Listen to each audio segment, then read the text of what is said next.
Di awal film, kita diperlihatkan dengan seorang wanita yang begitu cantik. Panggil saja namanya Mbak Siti. Sebelum mendapat julukan baru ya. Mbak Siti adalah seorang pengagum K-pop atau lebih dikenal dengan sebutan ARMY. Namun Mbak Siti dengan ARMY yang lainnya. Karena ia benar-benar salah satu anggota militer di kota ia tinggal.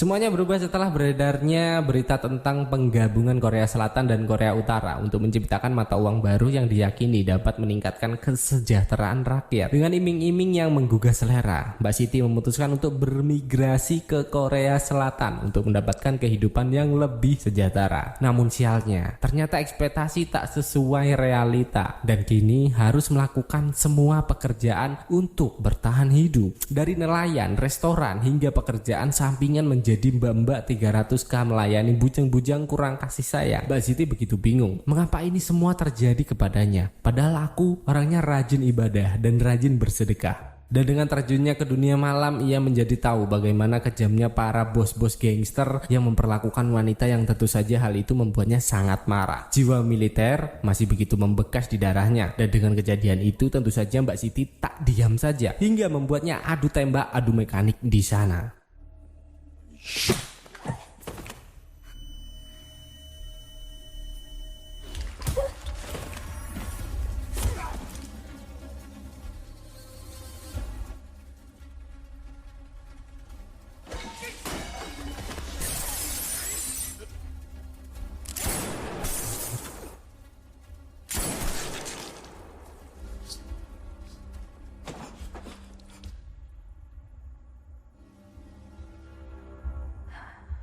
Satu tahun berlalu begitu cepat. Kini ramai diberitakan bahwa seorang wanita telah melakukan perampokan di berbagai tempat dan ternyata itu adalah ulah Mbak Siti yang kini terlilit hutang di mana-mana. Dia begitu bingung, dia sedih, kacau badai, tak tahu arah dan tujuan hidupnya akan kemana. Bahkan dalam momen itu Mbak Siti hampir saja mengakhiri hidupnya. Hingga tiba-tiba datanglah seorang pria yang datang dan menawarkannya untuk bergabung dengannya. Perampok kecil akan berakhir di penjara, namun perampok besar dapat merubah dunia. Yang ternyata pria itu sedang merencanakan untuk melakukan perampokan sejumlah 4 triliun won yang tentu saja membuat Mbak Siti sangat tertarik. Setelah pertemuan mereka, pria yang dipanggil sebagai profesor itu mengajak Mbak Siti untuk bergabung dengan anggota lainnya. Dan di sana profesor membuka acara dengan meminta mereka untuk mencari nama baru agar identitas mereka tetap aman sejahtera. Dimulai dari Rio, si peretas handal, Denver, mantan petarung ilegal yang selalu memenangkan pertandingan, Moskow, ayah Denver, sang penggali yang hebat, Kenya, wanita ahli berkamuflase, Helsinki dan Oslo, pasangan penjahat terorganisir, Berlin, pria yang mempunyai masa lalu suram, dan Mbak Siti yang dijuluki atau dipanggil dengan Tokyo. Setelah pergantian nama itu, profesor kembali menjelaskan bahwa mereka akan melakukan pencurian terbesar dalam sejarah Korea dan target operasi mereka adalah di Gedung Percetakan Uang Korea Bersatu Zona Ekonomi Bersama atau Gedung ZEB. 5 bulan pun berlalu. Di gedung ZEB terlihat seorang direktur serakah dan cabul bernama Yongmin yang tengah menyurvei para stafnya. Hanya menyurvei, tidak memperdulikan kritikan. Ia lebih penting menonton 18 plus daripada harus berpusing-pusing ria memikirkan pekerjaannya. Hingga sekretaris sekaligus teman tidurnya yang bernama Misun pun datang. Dan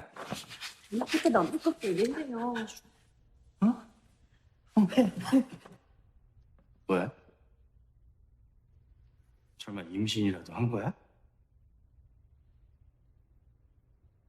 sementara itu setelah menyusun rencana dengan matang, akhirnya mereka memulai pergerakan. Kunjungan siswa-siswi itu mereka manfaatkan dengan baik. Kenya dan Tokyo yang mengawasi keadaan pun segera melapor. Sementara itu anggota lainnya kini tengah bersiap-siap untuk memberhentikan dan merampas paksa truk pengirim uang yang melintas. Aksi mereka begitu rapi dan dengan mudah mengambil alih truk tersebut.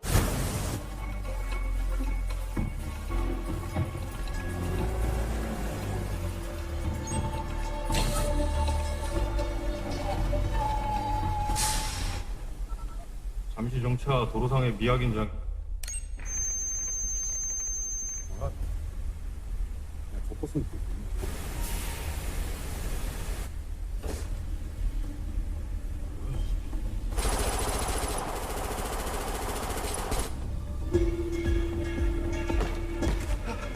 뭐야? 빨리!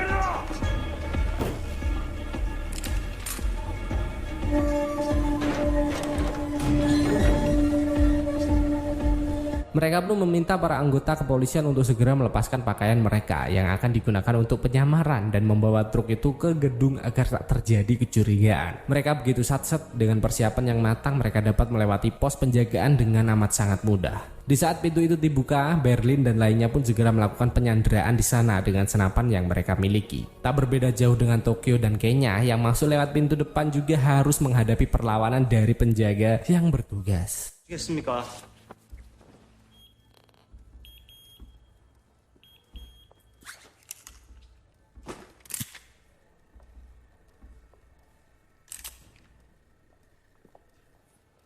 거기 들어가시면 안 됩니다.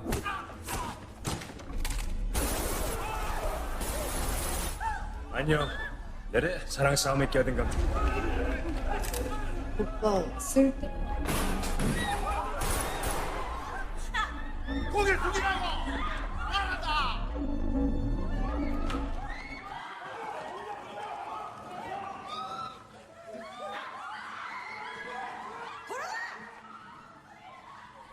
아, 어서들 움직이셔야지. 총들 그대로 바닥에 내려놓습니다.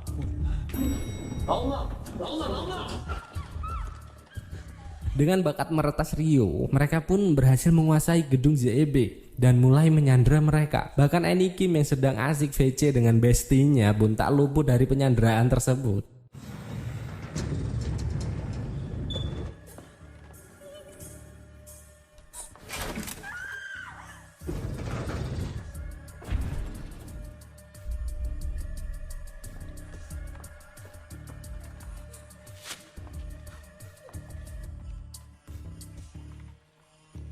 Berlin pun mulai merampas semua ponsel para sandera dan mengingatkan mereka agar tidak berbuat macam-macam. Sementara itu Denver, Moskow, dan Rio masih berjuang untuk membuka berangkas yang menjadi target misi utama mereka.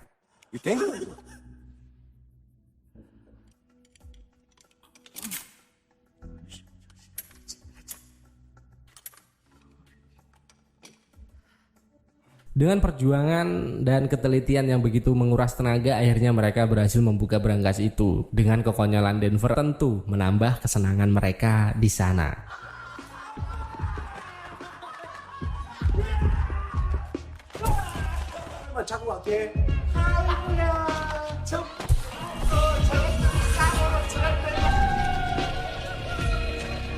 Setelah selesai dengan semua tugasnya, Berlin segera menghubungi profesor yang bekerja di balik layar dan segera menekan alarm untuk memancing polisi datang. Dengan itu mereka mulai berjaga-jaga menunggu kedatangan aparat berwajib. Saat itu Tokyo mengingat bahwa profesor berpesan untuk menembak ke arah langit dan tidak melukai anggota kepolisian, dan juga kembali ke dalam seperti tikus terperangkap agar rencana mereka berjalan lancar. 요차 곧 도착합니다.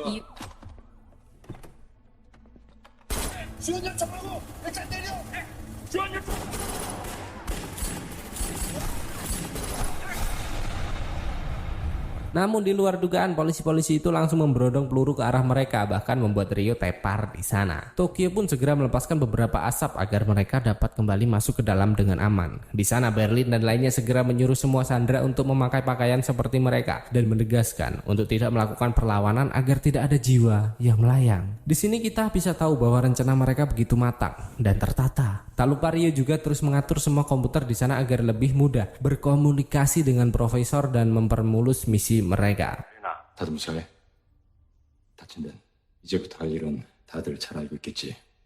Berita perampokan itu menyebar begitu cepat. Korea Utara dan Korea Selatan pun mulai berdiskusi untuk menyelesaikan situasi ini dan menunjuk salah satu perwira bernama Yon Chang-so menjadi kepala polisi untuk penanganan kasus tersebut. Dengan kedatangannya, Yon Chang-so pun langsung menjelaskan situasi dan membawanya pergi menemui Kapten Cha Mo-hyung, kepala Kementerian Keamanan Korea Utara, untuk memperkenalkan diri. Cha Mo-hyung pun menyambutnya dengan sangat sinis karena di dalam situasi ini tidak ada yang perlu didiskusikan dan menganggap ia dapat mengatasi masalah ini tanpa bantuan wanita tersebut. Namun Wojin tak mendengarkan hal itu dan memulai tugasnya karena jika tidak bernegosiasi dengan baik akan sangat membahayakan para sandera. Xian Wo Jinrun memerintahkan untuk segera memulai bernegosiasi sembari menyadap suara untuk mengetahui identitas para pelaku perampokan. Namun Profesor tidak bodoh. Ia telah merubah suaranya dan menegaskan bahwa ia hanya mau berdiskusi dengan petinggi negara, bukan denganmu. Xiao Mojin sempat meminta untuk melepaskan para murid yang tersandra, namun Profesor tidak memperdulikan hal itu dan malah mempermainkannya dengan mengatakan bahwa mereka hanya berjumlah 4 orang.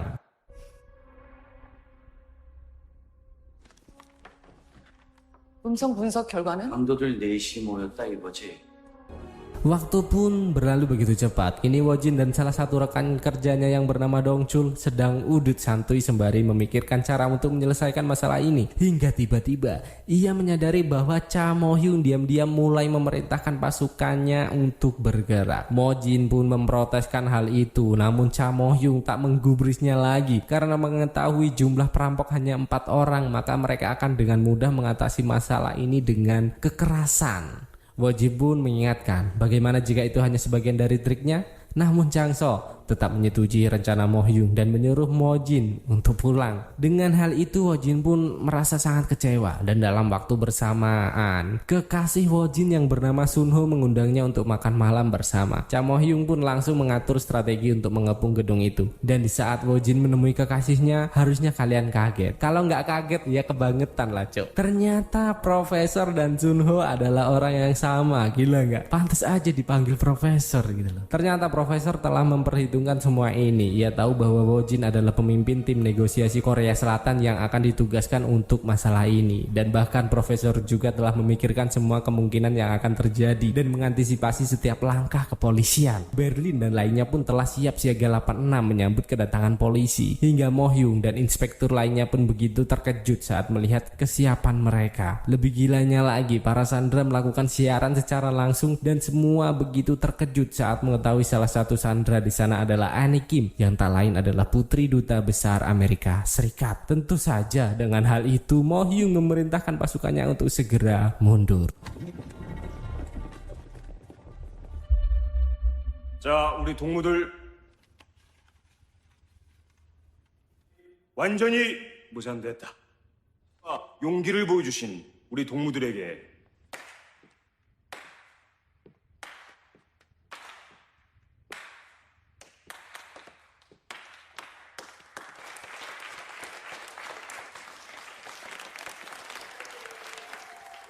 Di tengah hangatnya minum teh bersama, Profesor mengatakan bahwa Mojin sebentar lagi akan kembali dibutuhkan. Entah keceplosan atau disengaja, saya nggak tahu sih. Dan tiba-tiba Mojin mendapat sebuah telepon agar ia kembali ke TKP untuk meneruskan negosiasi dan Profesor pun mengantarnya keluar dengan senang hati. Setelah Wojin pergi, Profesor segera menghubungi anggota yang bertugas dan meminta mereka untuk melakukan rencana selanjutnya, yaitu 뭐 조폐국이 뭐 있을 수도 있는 거 아닌가? 암만 그래도 이 4조가 되는 현금을 쟁여놓지. Ternyata Profesor juga telah memikirkan bahwa tidak mungkin akan ada lembaran uang kertas sejumlah 4 triliun won dalam satu tempat. Maka dari itu ia tidak berniat mencuri, melainkan mencetaknya secara langsung sesuai jumlah yang diinginkan. Gila, nyetak berapapun bisa. Ngeselot gak takut sama kata tentukan lagi ini bro. Dan ia juga yakin bahwa kejahatan ini akan tercatat dalam sejarah kejahatan revolusioner. 이건 범죄 역사의 혁명.